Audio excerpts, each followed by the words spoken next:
السلام علیکم۔ آج میں نیو شارٹ ناول لے کر حاضر ہوئی ہوں۔ یقیناً آپ سب کو پسند آئے گا۔ چلیں پڑھنا شروع کرتے ہیں۔ وہ آنکھیں موندے ہوئے تھا جیسے کسی شدید تکلیف سے نبردہ آزما ہو۔ جسم کی ہچکیاں بند گئیں۔ وہ کانپتی ہوئی آواز میں بولی، تم پھر وہی ہو؟ مجھے کیوں اٹھایا ہے یہاں؟ کیا میرے ساتھ یہ سب ختم نہیں ہوا؟ ریام نے اپنی بھاری بلکہ آہستہ سے آواز اٹھائی۔ اس کی آنکھوں میں شدید کرب کے باوجود وہی ٹھنڈا اور ظالمانہ حکم تھا۔ اس نے کراتے ہوئے اپنی آنکھیں بسمہ پر جمائیں اور دبی ہوئی آواز میں بولا، یہاں صرف وہی کام آتا ہے جو زندہ رہنے کا ہنر جانتا ہو۔ تم نے میرا آپریشن کیا تھا، اسی لیے مجھے صرف تم پر بھروسہ ہے۔ میرے زخم دوبارہ کھل گئے ہیں اور مجھے تمہاری ضرورت ہے۔ کمرے میں رکھے سبھی آلات، ایک چھوٹی سی ٹرے کی طرف اشارہ کر کے ریام نے بندوق کا ایک برس بسمہ کے پیروں میں پھینک دیا۔ تمہارے پاس دو راستے ہیں، یا تو میرا یہ زخم ٹھیک کرو یا پھر میری موت کے ساتھ خود بھی یہیں دفن ہو جاؤ۔ بسمہ کی آنکھوں سے آنسو بہہ نکلے۔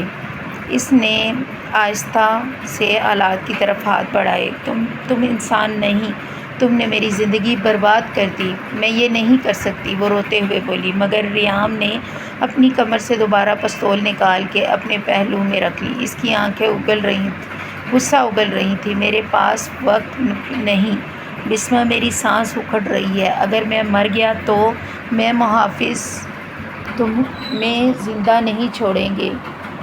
چلو کیا کرنا ہے؟ میرے محافظ تمہیں زندہ نہیں چھوڑیں گے۔ چلو کیا کرنا ہے؟ بسمہ نے ایک گہری سانس لی۔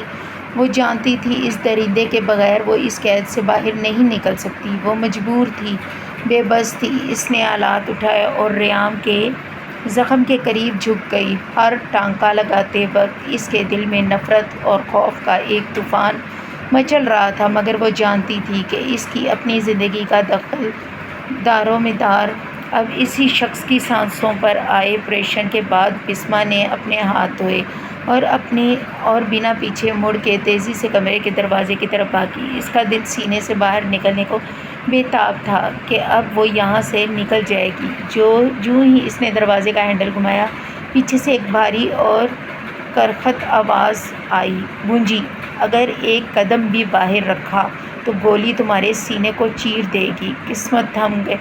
قسمت سے وہ تھم ہی گئی، لیکن اس کے بھاگنے کی ہمت نہ ہاری۔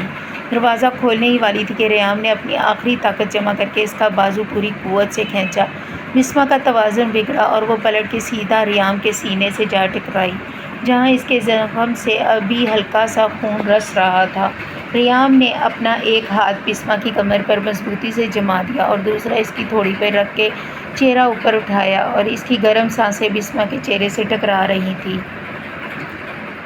نہ تم کہیں جا سکتی ہو، تم اب میری قید میں رہو گی ہمیشہ کے لیے۔ بسمہ کی سسکیاں گلے میں دب کر رہ گئی تھیں اور وہ اس کی گرفت میں قید ہو کے رہ گئی تھی۔ ریام نے اسے اپنے سینے سے دور دھکیلا اور بیڈ کے ساتھ ٹیک لگا کے بیٹھ گیا۔ اس کی آنکھوں میں ایک گہری تاخیر کی تھی، جس میں ڈوب کر بسمہ کا دم گھٹ رہا تھا۔ اس نے اپنے قریب پڑے فون کو اٹھایا اور کسی کو مختصر سا پیغام بھیج کے اسے ایک طرف پھینک دیا۔ اسما دیوار سے ٹیک لگا کے سسکتے ہوئے دیکھ رہی تھی، مگر ریام کے چہرے پر کوئی پچھتاوا نہیں تھا۔ وہ پتھراؤ جیسی آنکھوں سے اسے گھور رہا تھا۔ حاتم، مولوی کا انتظام کرو، اس نے ہوا میں بولتے کوئی حکم دیا۔ اس کا لہجہ اتنا سرد اٹل تھا کہ کمرے کا درجہ حرارت جیسے گر گیا۔ بسمہ نے بڑی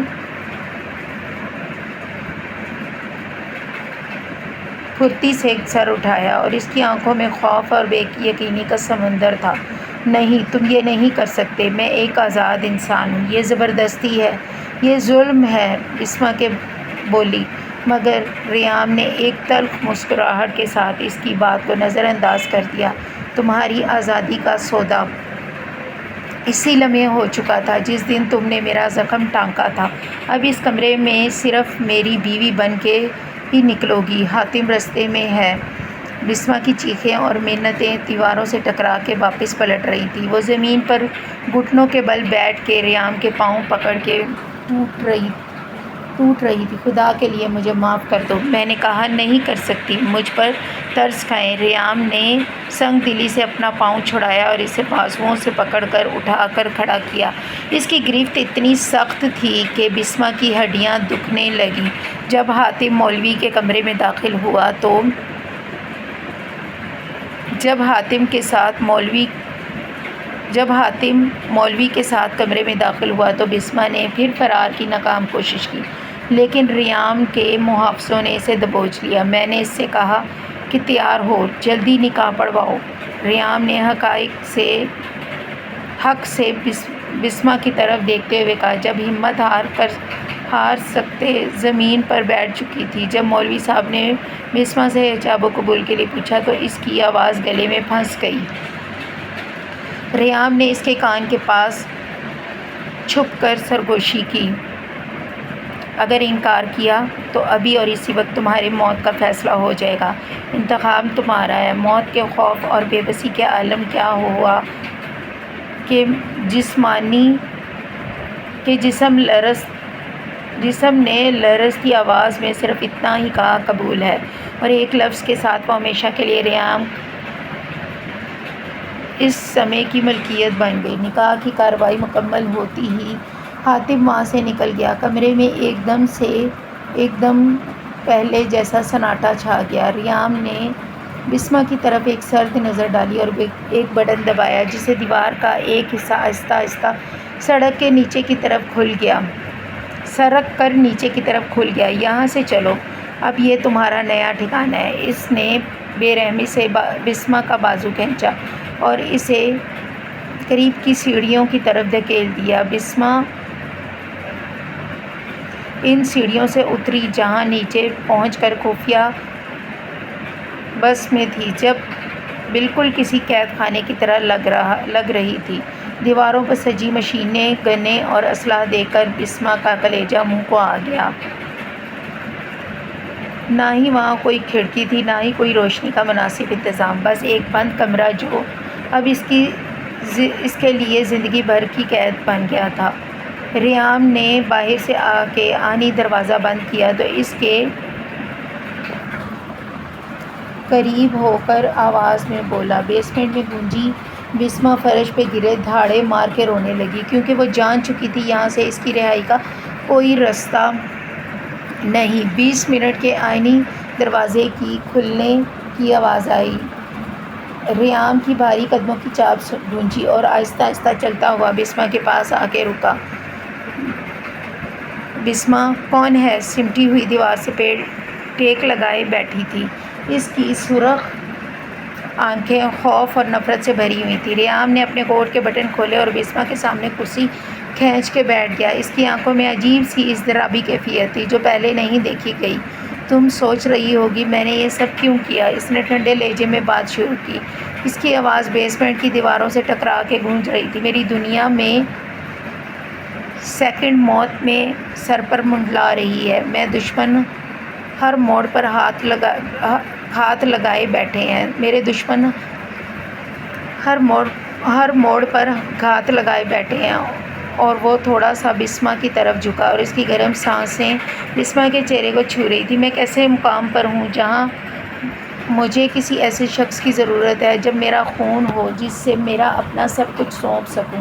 مجھے اپنی جان کے تحفظ اور اپنی مشین کی بقا کے لیے ایک وارث چاہیے، اور یہ کام صرف تم ہی کر سکتی ہو۔ بسمہ کا سانس حلق میں اٹک گیا۔ اس نے نفرت سے ریام کی طرف دیکھا۔ تم انسان نہیں، تم ایک درندے ہو جو اپنی ہوس کو تحفظ کا نام دے رہا ہے، وہ اپنی کانپتی ہوئی آواز میں چلائی۔ لیکن ریام نے اس کے چہرے پر گہری مسکراہٹ سے اس کے بالوں میں انگلیاں الجھا دی۔ ریام کے جانے کے بعد 20 منٹ کا آہنی دروازہ دوبارہ بند ہوا۔ وہاں کا سناٹا بسمہ کی سسکیوں سے بھر گیا۔ وہ ٹھنڈے فرش پہ بیٹھی اپنے گھٹنوں میں سر چھپائے بیٹھ گئی۔ اسے اپنی زندگی کا وہ وقت یاد آیا جب یتیم خانے کے ان چاروں دیواروں میں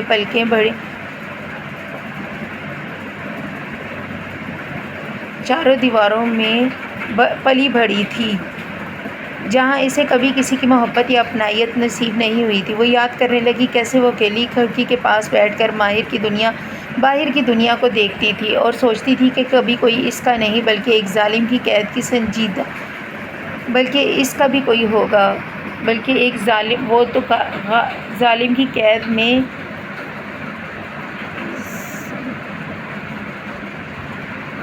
کاش میں وہیں یتیم خانے کے کسی کونے میں مر جاتی تو آج یہ ذلت نہ دیکھنی پڑتی۔ وہ روتے ہوئے بڑبڑائی، اس کی آنکھ تو فرش کی نمی میں جذب ہو رہے تھے، اس کے آنکھ سے آنسو تو فرش کی نمی میں جذب ہو رہے تھے۔ اسے اپنا تنہا وجود کا بوجھ پہاڑ جیسا محسوس ہو رہا تھا۔ کوئی پرسان حال نہ تھا، نہ کوئی آواز دینے والا تھا، بس وہ اس کی تقدیر کی یہ گھٹن لمحات تھے۔ بیسمنٹ کا آئینی دروازہ دوبارہ کھلا۔ ریحام کے بھاری قدموں کی چاپ گونجی، جسے بسمہ کا وجود تھر تھرا کر کانپنے لگا۔ وہ خاموشی سے آگے بڑھا اور بسمہ کے بالکل سامنے آ کھڑا ہوا۔ اس کا سایہ بسمہ کی دیوار کی طرح ایک دیو کی طرح چھا گیا۔ ریحام نے چپ کر کے بسمہ کا ہاتھ اپنی گرفت میں لیا اور اسے زور سے کھینچ کے اپنے قریب کیا۔ اس کی آنکھوں میں ایسی صفاقانہ ملکیت تھی جو بسمہ کو اندر تک توڑ رہی تھی۔ تو اب یتیم خانے کی وہ آزاد لڑکی نہیں ہو جو کسی طرز کی محتاج ہو، تم میری بیوی ہو اور میری قید نہیں ہو، میرا حکم تمہارے لیے قانون ہے۔ اس کی کان کے پاس سرگوشی کرتے بولا۔ اس کے لہجے میں کوئی نرمی نہ تھی۔ جسم نے خود کو چھڑوانے کی ناکام کوشش کی، مگر ریحام نے اس کی کمر کو اپنی گرفت میں جکڑ لیا اور اسے دیوار سے لگا دیا۔ اس بات کو اپنے ذہن میں بٹھا لو، تمہارا وجود، تمہاری ہر سانس صرف اور صرف ہمیشہ حق ہے۔ تو میری بنائی ہوئی اس دنیا میں میری مرضی کے بغیر پلک نہیں جھپک سکتی۔ اس کے چہرے پہ جھکتے ہوئے بے رحمی سے مسکرایا۔ اس قسم کی بے بسی پر اپنی فتح کا گہرا احساس جتایا۔ ایک روز جب ریحام کسی مشن سے باہر گیا تھا، دروازے پر تعینات گارڈز نے غلطی سے کنڈی ٹھیک سے نہیں لگائی۔ بسمہ نے اپنے فرار کا سنہری موقع سمجھا، دبے پاؤں اٹھی اور دل کی دھڑکنوں کو قابو میں کرتے ہوئے آئینی دروازے کو آہستہ سے دھکیلا چڑچڑاہٹ کے ساتھ کھل گیا۔ وہ اندھیری راہ میں دراڑوں میں دوڑتی ہوئی مین کی طرف پڑ گئی، جہاں کی روشنی سے آزادی کا رستہ دکھا رہی تھی۔ اچانک سائرن بج اٹھا، جس نے اس کے قدم روک دیے، اور دیکھتے ہی دیکھتے ریحان کے محافظوں نے چاروں طرف سے گھیر لیا۔ وہ ابھی ارد گرد سے چند قدم ہی دور ہوئی تھی کہ کسی نے اسے اپنے پیچھے سے اس کے بال کھینچے اور اسے زمین پہ پٹک دیا۔ بسمہ کی چیخ نکلی، مگر گارڈز نے اسے گھسیٹتے ہوئے واپس بیسمنٹ کی طرف لے جانا شروع کر دیا۔ تھوڑی ہی دیر میں ریحام وہاں پہنچا۔ اس کی آنکھوں میں غصہ اور ٹھنڈک تھی، اور اس نے بسمہ کو زمین پہ پڑے دیکھا اور اس کے ساتھ اس نے زور سے وہیں سے کہا، آزادی کا خواب دیکھنا ہے تمہاری سب سے بڑی غلطی ہے۔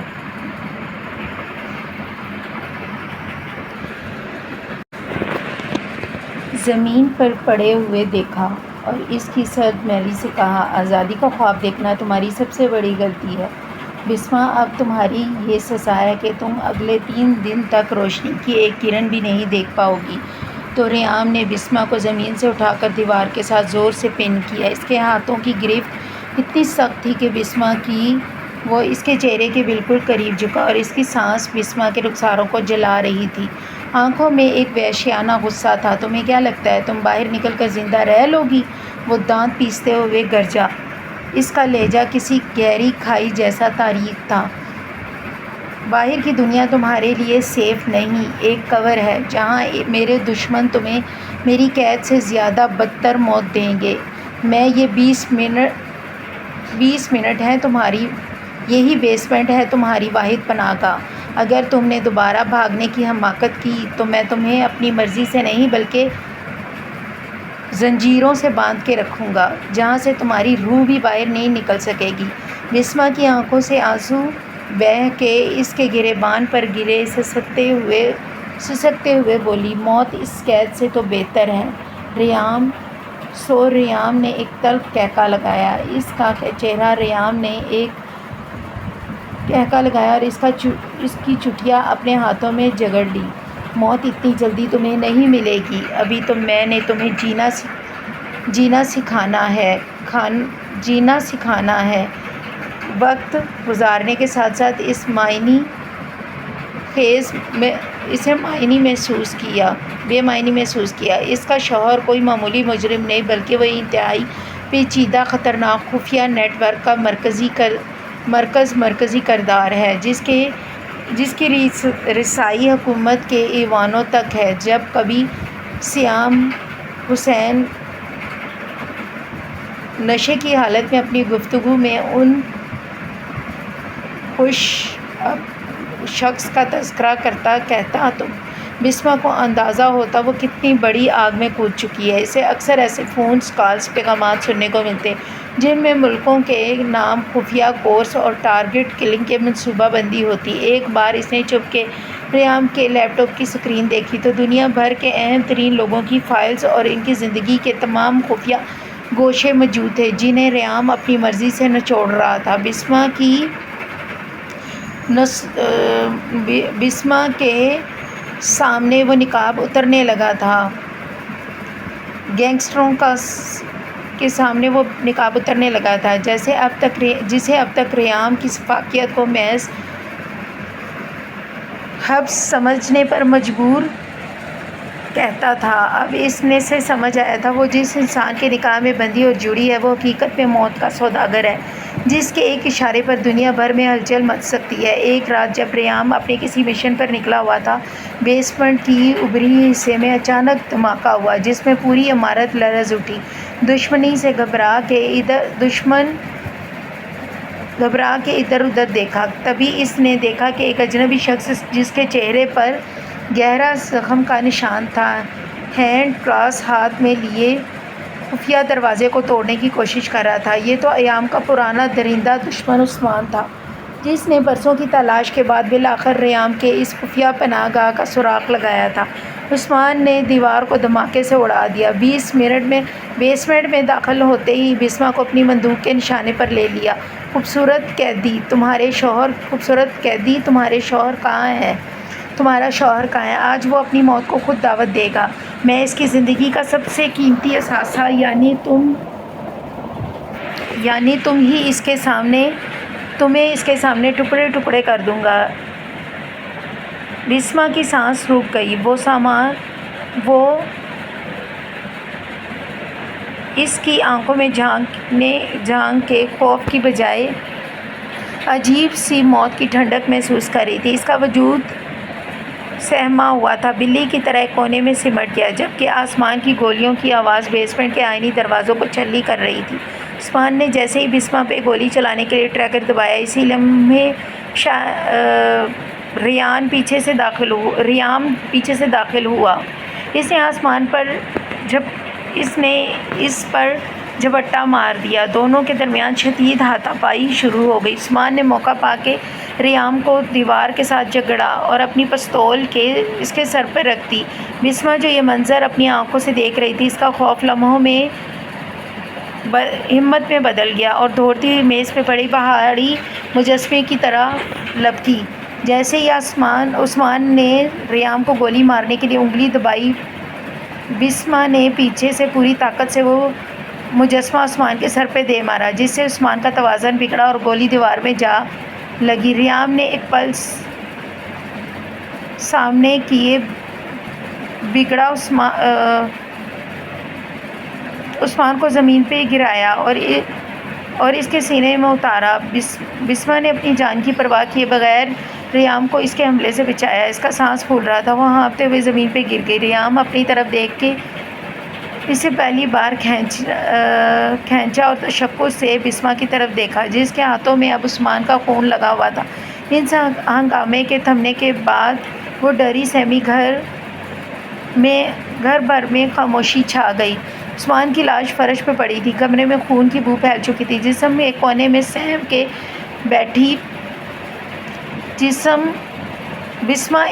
میں سہم کے بیٹھی تھی، اس کے کپڑوں پر پڑنے والے خون کے دھبے اس کے اندر ٹوٹ پھوٹ کی کہانی سنا رہے تھے۔ ریام منجمد تھا، آہستہ آہستہ چلتا ہوا بسما کے پاس آ کے رکا۔ اس نے جھک کے بسما کا چہرہ اپنے ہاتھوں میں لیا، وہ کانپ رہی تھی۔ ریام کی نظریں بسما کو بسما کی آنکھوں پر جم گئی۔ اس نے ہمیشہ بسما کو ایک حقیر قیدی کی اپنی ملکیت سمجھا تھا، مگر آج اس لڑکی نے اپنی جان پر کھیل کے اسے موت کے منہ سے نکالا تو ریام کے دل کے کسی گہرے اور تاریک کونے میں، جسے برسوں پہلے دفن کر چکا تھا، ایک انجانی سی لہر اٹھی۔ یہ صرف اس کا احسان نہیں تھا، بلکہ ایک ایسی کشش تھی جس نے اس ریام کو ہلا کے رکھ دیا تھا۔ اس نے بسما کے بالوں سے خون آلودہ سر کو بری طرح نرمی سے ہٹایا اور اس کی انگلیاں بسما کے رخسار پہ ٹھہر گئیں۔ پہلی بار اس کی نگاہوں میں عجیب سی شفقت کی جگہ ایک عجیب سی تشویش اور گہرا تجسس تھا، جسے وہ پہلی بار اس لڑکی کو نہیں بلکہ کسی اور وجود کو دیکھ رہا ہو جس نے اس کے سنگ سلاخ دل میں دراڑ ڈال دی ہو۔ اس نے دبی ہوئی آواز میں، لرزہ خیز آواز میں پوچھا، کیوں کیا تم نے ایسا؟ جانتی ہو تم مرتے ہوئے دیکھ کے یہاں سے ہمیشہ کے لیے آزاد ہو تم مجھے مرتے ہوئے دیکھ کے یہاں سے ہمیشہ کے لیے آزاد ہو سکتی تھی۔ بسما نے لرزتی ہوئی آنکھوں سے ریام کی طرف دیکھا اور اس کا لہجہ اب چیخوں سے خالی مگر گہری سچائی سے بوجھل تھا۔ میں آزاد ہونے کے لیے نہیں بلکہ یہ جاننے کے لیے جی رہی ہوں کہ تم آخر ہو کون۔ اس نے ریام کے ہاتھ کو اپنے سامنے سے ہٹایا، قریب پڑے اس کے لیپ ٹاپ کی طرف اشارہ کیا جس کا پاس ورڈ اس نے عثمان کے حملے کے دوران اتفاقاً دیکھ لیا تھا۔ جب بسما نے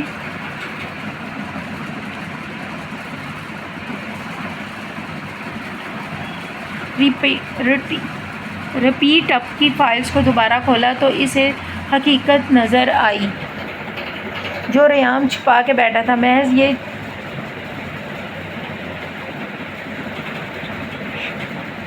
تنصیبات کی نیٹ ورک نہیں بلکہ بہت بڑی عالمی سازش تھی جس میں حکومت احتلال سے لے کر بین الاقوامی ایجنسیوں تک کے لوگ شامل تھے۔ علی سازش کے خلاف اکیلا لڑ رہا تھا۔ یہ خفیہ ایجنسی جس کا وہ حصہ تھا اس سے دیکھا دیکھی کے تمام الزامات کا مرکز بنا رہی تھی۔ اسے معلوم ہوا کہ ریام سپائس کی بات کر رہا تھا۔ وہ محض ایک ہوس نہیں بلکہ اس کے پاس موجود ان تمام ثبوتوں کا واحد امین بنانے کی کوشش تھی، وہ جو اپنی موت کے پیچھے چھوڑنا چاہتا تھا۔ بسما کی نظریں فائل پر دوڑ رہی تھی، اس کے ہاتھ کانپ رہے تھے۔ تم خود اس سب کا ہدف ہو ریام، تم مجھے قید نہیں کیا، تم نے مجھے ان گدھوں سے بچانے کے لیے اندھیرے میں چھپا کر رکھا۔ ریام جو اب تک ایک ظالم کی طرح دیکھ رہا تھا اب خاموش کھڑا تھا۔ اس کا چہرہ سخت دیو کی طرح سپار تھا، لیکن اس کی آنکھوں میں پہلی بار بسما کے لیے چھپی ہوئی سچائی انکشاف کا خوف نمایاں تھا۔ وہ سمجھ گئی تھی کہ ریام کاظمی صرف ایک مجرم نہیں بلکہ ایک ایسا انسان ہے جسے اس کی اپنی طاقتوں نے ختم کرنے کا فیصلہ کر لیا۔ سچائی کا انکشاف ہونے کے باوجود بسما کا غصہ ٹھنڈا نہیں ہوا۔ وہ تیزی سے کھڑی ہوئی اور ریام کے سینے پر اپنی مٹھیوں سے ورک کرنے لگی۔ اس کی آنکھوں سے آنسو کی جھڑی لگی ہوئی تھی۔ تمہیں کیا لگا ریام کہ میں تمہارے لیے ہمدردی محسوس کروں گی؟ تم اب بھی وہی ظالم ہو۔ وہ چپک کے بولی، اس کی آواز میں بیسمنٹ کی دیوار سے ٹکرا کے واپس آ رہی تھی۔ اگر تم سچ کہہ رہے ہو تو تم اتنی بڑی جنگ لڑ رہے ہو تو تم نے مجھے اس میں کیوں گھسیٹا؟ تم نے میری زندگی میں سکون، میری آزادی، سب کچھ چھین لیا۔ مجھے قیدی بنا کر تم نے کیا ثابت کیا؟ ریام جب تک خاموش کھڑا اس کی ہم لوگ برداشت کر رہا تھا، اس کی سختی کو برداشت کر رہا تھا۔ اچانک اس کی کلائی کو مضبوطی سے تھام کے اسے اپنے قریب کھینچ لایا۔ اس کی آنکھوں میں شدید غصہ اور دکھ کا ملاپ تھا۔ اگر میں تمہیں قید نہ کرتا تو آج تم زندہ نہ ہوتی بسما۔ باہر کی دنیا میں میرے دشمن میری بیوی کو پہلا نشانہ بنا دیں گے تاکہ وہ مجھے توڑ سکے۔ میں نے تمہیں قید نہیں کیا، میں نے تمہیں موت کی جڑوں سے بچایا ہے۔ جھوٹ، بسما نے اسے دھکا دیتے ہوئے کہا۔ تم نے مجھے صرف ایک کھلونا سمجھا، ایک ایسی چیز جو تمہارے کام آ سکے۔ تم ایک ظالم ہو جس نے مجھے محبت کے نام پر اپنی ضرورتوں کو ترجیح دی۔ مجھے پرواہ نہیں تمہاری اس جنگ کی، مجھے بس اپنی وہ زندگی چاہیے جو تم نے برباد کر دی۔ ریام کا چہرہ غصے سے سرخ ہو گیا۔ اس نے بسما کی طرف ایک قدم بڑھایا، ٹھنڈی مگر کڑوی آواز میں کہا، میں تو ظالم صحیح، مگر یاد رکھنا اس ظالم کی دی ہوئی حفاظت اب تمہاری سانسوں کی ضمانت ہے۔ تم چاہو یا نہ چاہو تم اس جنگ کا حصہ بن چکے ہو، یہاں سے نکلنے کا مطلب صرف اور صرف موت ہے۔ ریام نے گہری سانس لی اور اپنے ہاتھوں کی سے بیسمنٹ کی خفیہ دیوار کو ہٹایا جس کے پیچھے جدید ترین کنٹرول روم چھپا ہوا تھا۔ وہاں سے لگے درجنوں مانیٹر پر دنیا بھر کے معلومات اور کیمروں کی فش چل رہی تھی۔ بسما کا ہاتھ تمام اس ہائی ٹیک کے کمرے میں لے آیا۔ اور یہ میری دنیا ہے، بسما ان کی طرف اشارہ کیا جہاں ان کے اپنے گھر کے گرد کھڑے ڈالے ہوئے ہیں کچھ مشتبہ لوگوں کی نقل و حرکت دکھائی دے رہی تھی۔ یہ سر سپات ثنا کا کھیل نہیں بلکہ یہ بقا کی جنگ ہے۔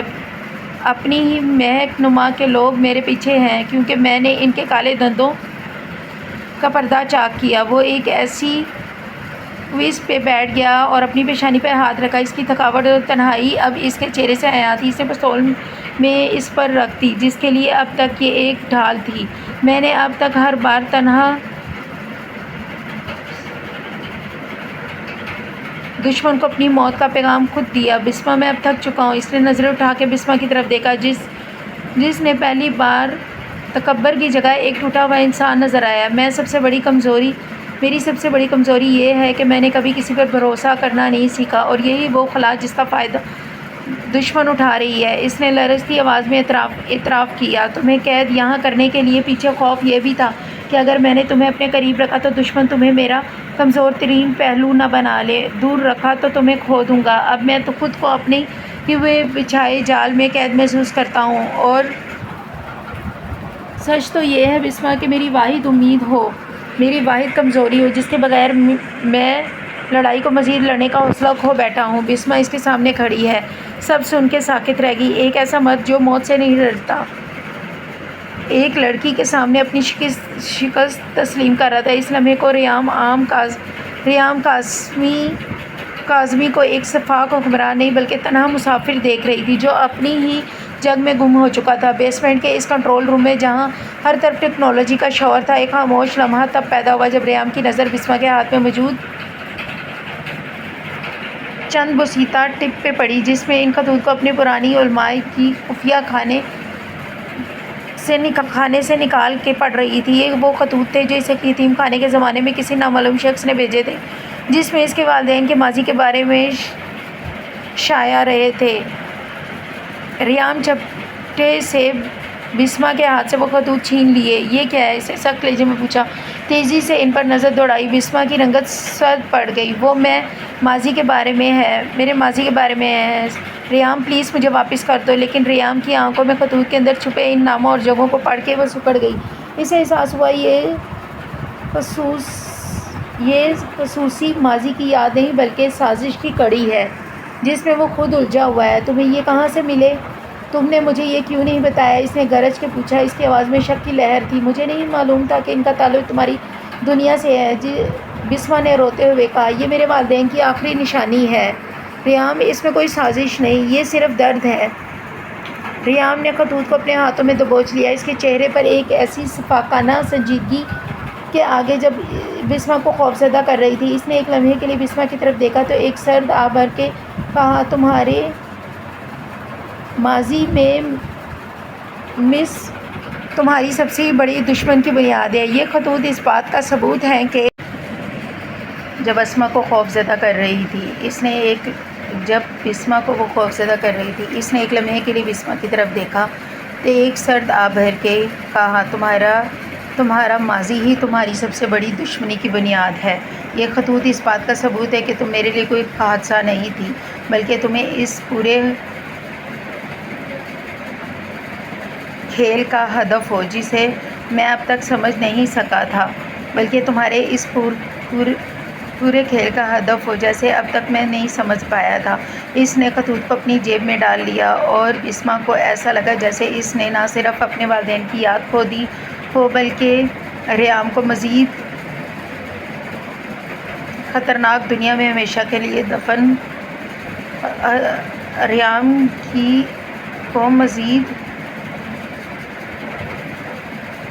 اس قدر خطرناک دنیا میں ہمیشہ کے لیے دفن کر چکی ہو۔ ریام کمرے سے نکل کے چہل قدمی شروع کر دی تھی۔ اس کے ہاتھ میں بسما کے پرانے خطوط تھے۔ وہ رک کے بسما کی طرف مڑا، جس کی آنکھوں میں اب بھی خوف کی نمی باقی تھی۔ اس نے بڑے غور سے بسما کے چہرے کی لکیروں کو دیکھا، جیسے وہ ان کے پیچھے چھپی ہوئی پوری کہانی پڑھنے کی کوشش کر رہا ہو۔ تمہارے والدین کے بارے میں جو کچھ میں نے پڑھا وہ معمولی حادثہ نہیں بسما، وہ ایک منظم سازش تھی۔ ریام نے اس سے پوچھا۔ اس کا لہجہ پہلے سے کہیں زیادہ بھاری اور پھرا ہوا تھا۔ یتیم خانے کا وہ گوشہ جہاں تم پلی بڑھی ہو وہ صرف ایک پناہ گاہ نہیں تھی، بلکہ ہم لوگوں نے ایک تجربہ گاہ تھی، ایک کے لیے تجربہ گاہ تھی۔ تم جیسے لاوارث بچوں کے پس منظر کو اپنے مقاصد کے لیے استعمال کرتے ہیں۔ بسما نے حیرت و تقریب سے سر اٹھایا۔ یہ اس کے لیے سب کچھ پرابلم نے خواب جیسا تھا۔ ریام نے اپنی آنکھوں میں چھپی ہمدردی کو سختی کی نگاہ کے پیچھے چھپانے کی کوشش کی، مگر اس کی آواز میں لرزش تھی، اسے دھوکہ دے رہی تھی۔ وہ کتنا کربناک ہوگا۔ وہ تھوڑا جھجکا، پھر کمرے کے دوسرے کونے کی طرف رخ کیا۔ لیکن اب یہ باتیں فضول ہی ہیں، وہ یہ سوچنا بند کر دو کہ تم یتیم ہو۔ اس نے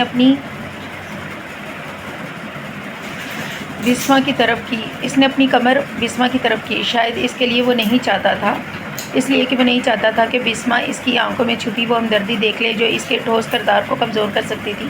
اس نے سیدھے لہجے میں مزید کہا، میں نے تمہیں اپنی قید میں اس لیے رکھا کہ کوئی تمہارے اس ماضی کا فائدہ اٹھا کر تمہیں ختم نہ کر دے۔ تمہاری یہ تنہائی اب میری ذمہ داری ہے، میں اسے کسی قیمت پر ٹوٹنے نہیں دوں گا۔ اس نے بسما کی طرف مڑے بغیر کمرے سے نکلنے کا اشارہ کیا، لیکن جاتے جاتے اس کے کندھوں پر ایک لمحے کے لیے ہاتھ رکھا، ایک ایسی حرکت جس کے الفاظ کی سختی سے بالکل متضاد تھی۔ اس رات کمرے میں ایک عجیب سی گھٹن بوجھل خاموشی تھی۔ ریام کمر پر بندوق کے ہاسٹلز کو درست کر رہا تھا۔ اس کی ہر حرکت پیش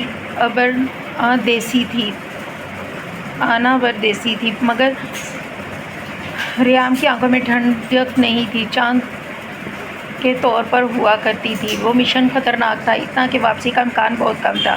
دروازے کے پاس کھڑی سے دیکھ رہی تھی۔ جب ریام نے جانے کے لیے مڑا تو بسما کے قدم خود بخود آگے بڑھے۔ اس نے ریام کا بازو تھام لیا۔ ریام جو اس کے قدم زمین پہ گڑ گئے۔ بسما نے ڈوبتی ہوئی آواز میں کہا، اگر تم واپس نہیں آئے تو۔ ریام نے پلٹ کے بسما کو دیکھا۔ کچھ لمحے دونوں کے درمیان خاموش جنگ رہی، پھر ریام نے اچانک ایک قدم بڑھایا اور بسما کو اپنی مضبوط گرفت میں لے لیا۔ یہ پہلی بار تھا اس نے اپنی تمام تر سرد مہری کو ایک طرف رکھ کے بسما کو اتنی شدت سے گلے لگایا کہ اس کی سانسیں بسما کے بالوں میں الجھ رہی تھیں۔ اس کا دل جو ہمیشہ پتھر کی طرح خاموش رہتا تھا آج کسی ڈھول کی طرح تیزی سے دھڑک رہا تھا۔ تمہارے ڈر مجھے کمزور کر رہا ہے، بسما نے اس کے کان میں سرگوشی کی۔ اس کے لہجے میں پہلی بات چھپی ہوئی محبت تھی جس نے آج تک خود بھی چھپا رکھی تھی۔ اس نے بسما کے سر کو اپنے سینے پہ دبایا، جسے وہ اپنی دھڑکنوں میں محفوظ کر لینا چاہتا تھا۔ یہ مشن صرف میری زندگی نہیں بلکہ تمہارے مستقبل کی آزادی کی قیمت ہے۔ اگر میں نہ لوٹا تو یاد رکھنا اس قید کے پیچھے میں نے تمہیں زندگی کی ہر بری نظر سے بچایا۔ اس کے بازوؤں کی گرفت اتنی سخت تھی کہ بسما کو محسوس ہوا جیسے وہ رویا ہو، مجھ سے اپنی آخری نشانی بنا کر اپنی وجود میں جذب کر لینا چاہتا ہو۔ پہلی بار ریام کاظمی اسے مضبوط اور شفاف وجود انسان میں دھڑکتا ہوا دل محسوس ہوا۔ اس نے پہلی بار اسے اپنے پناہوں میں لیا، اور پھر ریام نے اسے خود سے الگ کیا اور چہرے پر نظر ڈالی اور بغیر مڑے اندھیرے میں غائب ہو گیا۔ ریام کے جانے کے بعد بیسمنٹ کا سناٹا بسما کے لیے ناقابل برداشت ہو چکا تھا۔ ایک لمحہ کسی پہاڑ کی طرح گزر رہا تھا۔ بار بار خفیہ مانیٹر کے سامنے جا کے کھڑی ہو جاتی، ریام کی آخری لوکیشن ظاہر ہوتی، مگر اسکرین پر صرف برف جیسی لکیریں تھیں، کوئی سگنل نہیں، کوئی آواز نہیں۔ اسی دوران اسے اپنے فون پر نامعلوم نمبر سے میسج موصول ہوا جس میں سیام کی ایک تصویر تھی۔ وہ دشمنوں کے نرغے میں تھا اور اس کے سر سے خون بہہ رہا تھا۔ وہ نیم غشی کی حالت میں تھا۔ تصویر کے نیچے لکھا تھا، تمہارا محافظ تمہاری حفاظت نہیں کر سکتا۔ بسما کی آنکھوں کے سامنے اندھیرا چھا گیا۔ وہ روئی نہیں، دیوار کے ساتھ ٹک کے بیٹھ گئی اور اس زور سے بڑبڑانے لگی جیسے وہ ریام سے مخاطب ہو۔ ریام، تم نے کہا تھا کہ تم بہت طاقتور ہو، تم نے کہا تھا کہ تم دنیا کی کوئی طاقت شکست نہیں دے گی، پہلے یتیم خانے، پھر میں اب تمہارے بنا میں کیا کروں گی اکیلی دنیا میں رہ کر، کیا اکیلی رہ جاؤں گی؟ نہیں، سو نہیں سویا تم نہیں سونا، تم واپس آؤ گے کیونکہ تم نے مجھ سے وعدہ کیا تھا اس نے مانیٹر کو چھوتے ہوئے کہا۔ تم نے مجھے جینا سکھایا، میں نے تم سے کہہ رہی ہوں کہ جینا تمہارا فرسٹ ہے، تم نہیں آئے تو میں تو جینا تمہارا فرض ہے، تم نہیں آئے تو میں تمہیں کبھی معاف نہیں کروں گی۔ ریام وہ سنگل رویا کہاں گیا؟ اٹھو، واپس آ جاؤ۔ اس نے بیسمنٹ میں تمہارا انتظار کرنے والی یہ لڑکی اب صرف تمہاری قیدی نہیں، تمہاری منتظر ہے۔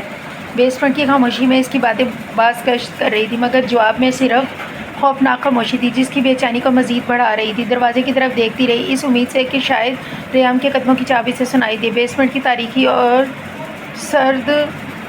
سردی میں جہاں وقت کی رفتار کا اندازہ لگانا محال تھا، بسما نے جائے نماز بچھائی اور سجدے میں گر گئی۔ پہلے پہل اپنے لیے سکون مانگتی، مگر آج اس کی زبان میں صرف ریام کا نام تھا۔ اس نے اپنی پیشانی زمین پر رکھی اور آنسوؤں کی لڑی اس کے نماز کا گوشہ بھگو رہی تھی۔ اے پروردگار، میں نہیں جانتی، میرے لیے محض ایک ریام قیدی بنانے والا شخص تھا، مگر آج وہ میری زندگی کا محور بن چکا ہے۔ بسما کی ہچکیاں گلے میں پھنس رہی تھی، وہ ایک ایسی جنگ لڑ رہا تھا جس کا انجام اسے بھی معلوم نہیں تھا، مگر میں جانتی ہوں کہ اس کا دل اتنا سنگ دل نہیں جتنا وہ دکھاتا ہے۔ وہ تو اپنی انا کے حصار میں قید تنہا انسان ہے۔ اس نے اپنے ہاتھ اٹھائے اور لرزتی ہوئی آواز میں التجا کی، یا اللہ، اسے سلامت واپس لے آ۔ اگر میری زندگی کو خوشیاں اسی کی سلامتی کا نعمہ و بدل بن سکتی ہیں تو میں یہ سودا کرنے کے لیے بھی تیار ہوں۔ پہلے مجھے ساری عمر اس قید خانے میں رکھے، بھلے وہ مجھے اپنی حکمیت جتائے، بس زندہ ہے۔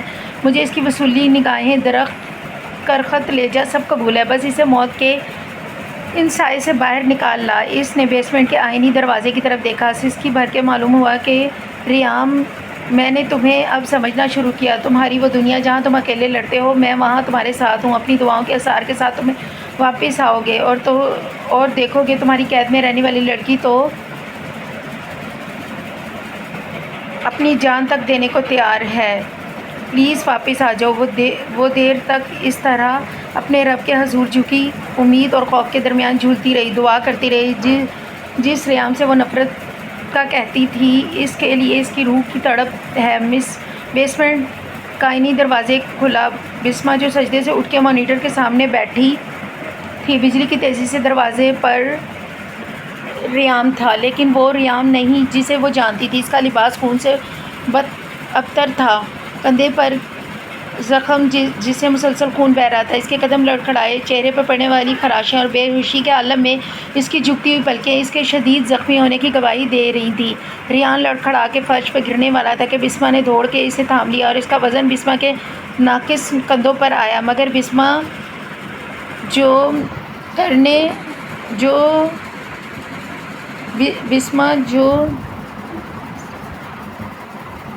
جو ریام، سو میری طرف دیکھو، سو نہیں میری طرف دیکھو، وہ چیخ رہی تھی۔ اس کے ہاتھ میں ریام کے خون آلودہ ماتھے پر تھے، اسے گھسیٹتے ہوئے بیڈ تک لے آئی۔